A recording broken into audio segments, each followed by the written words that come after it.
Ovo je prva maska za usne koju sam ja potrošila. Ovu masku sam kupila prije nekih par mjeseci u DM-u i ta maska je fantastična. Ostane jako dugo na usnama, zbog toga je kao ljepljiva.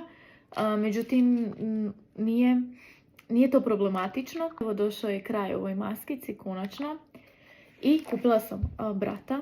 Nema nikakav miris, znači ne osjeti se na ništa, ali evo nova kupovina. Mislim da je 3,5 eura, tako nešto.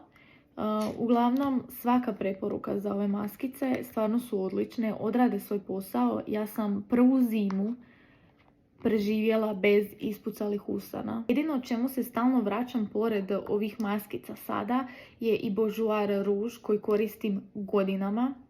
I to su na kraju dvije stvari evo, koje sam kupila ponovno za usne. Inače ne radim to stalno, zato što volim isprobavati nove stvari. To je to. Preporuka od mene iz DM-a.